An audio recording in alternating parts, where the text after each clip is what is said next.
Bangladesh cricket দল তাদের প্রথম আন্তর্জাতিক টি-20 ম্যাচটি খেলে সেই 2006 সালে। অন্যদিকে ক্রিকেটের এই সংক্ষিপ্ত ফরম্যাটে আফগানিস্তানের অভিষেক হয় 2010-এ। বর্তমানে 2024-এ এসে টি-20তে বাংলাদেশ যেখানে নিজেদের অস্তিত্ব সংকটে ভুগছে, সেখানে আফগানরা হারিয়ে যাচ্ছে বিশ্ব চ্যাম্পিয়নদের, তাও আবার বিশ্বকাপের মতো মঞ্চে। এশিয়ার এই দুই দলের মধ্যে পার্থক্যটা যেন এখন একদমই দৃশ্যমান। 2007-এ টি-20 বিশ্বকাপের প্রথম আসরেই সুপার 8-এ জায়গা করে নেয় বাংলাদেশ। এরপর 17 বছর পেরিয়ে গেলেও আর কোনোবারই এর পরের ধাপে উঠতে পারেনি টাইগাররা। গ্রুপ পর্ব থেকে বিদায় নিতে হয় বাংলাদেশকে। 2007-এর মতো চলতি বিশ্বকাপেও তাদের দৌড় ওই সুপার 8 পর্যন্তই সীমাবদ্ধ। সেখানেও জিততে পারেনি এখন পর্যন্ত একটি ম্যাচও। তাহলে উন্নতিটা হয়েছে কোথায়? অন্যদিকে আফগানিস্তানের মতো দলের উন্নতিটা একদমই চোখে পড়ার মতন। 2010-এ প্রথমবার টি-20 বিশ্বকাপে অংশ নিয়ে জয়হীন থেকে আসর শেষ করে তারা, কিন্তু সে তো ছিল সবে শুরু। প্যাশন অ্যান্ড ডেডিকেশন দিয়ে এরপর থেকে ধাপে ধাপে নিজেদের প্রস্তুত করে গেছেন আফগান খেলোয়াড়রা। 2012 ও 2014 টি-20 বিশ্বকাপেরও গ্রুপ পর্ব উতরাতে না পারা আফগানরা ধীরে ধীরে আরও গুছিয়ে নেয় নিজেদের। 2016-এর আসরে সুপার 10 এবং 2021 ও 2022-এর আসরে সুপার 12-এ জায়গা করে নেয় আফগানিস্তান। কিন্তু এবার 2024 টি-20 বিশ্বকাপে যেন আগের সব কিছুকেই ছাপিয়ে গেছে তারা।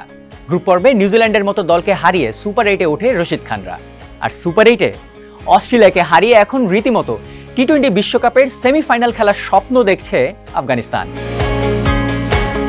ক্রিকেটের এই ফরম্যাটে বাংলাদেশের চেয়ে অনেক কম সময়ে এতটা উন্নতি করতে পেরেছে আফগানিস্তান। তার কয়েকটি কারণও রয়েছে।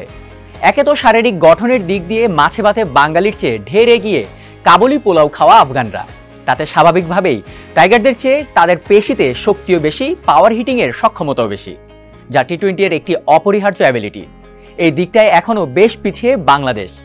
আরেকটা হলো ন্যাচারাল ট্যালেন্ট ও তার সঠিক পরিচর্যা করা। রশিদ খান, মুজিবুর রহমান, ফজল হক ফারুকীরা শুধু ট্যালেন্টেডই নয়, তারা খুব সুন্দরভাবে কোচদের কথা শুনে শুনে তা অ্যাপ্লাই করে ওই ট্যালেন্টকে নিজেদের শক্তিমত্তায় পরিণত করেছেন এবং দিনের পর দিন নিজেদের অ্যাবিলিটিকে পরিচর্যা করে যাচ্ছেন, তাতে ফলও পাচ্ছেন। অন্যদিকে বাংলাদেশের কথা বললে মুস্তাফিজের মতো ট্যালেন্ট খুব কমই দেখা যায়, কিন্তু সেই ট্যালেন্টকে শক্তিমত্তায় পরিণত করার জন্য যে সাপোর্টের প্রয়োজন, বিসিবি তা দিতে মাঝে মধ্যে হিমশিম খেয়ে যায়।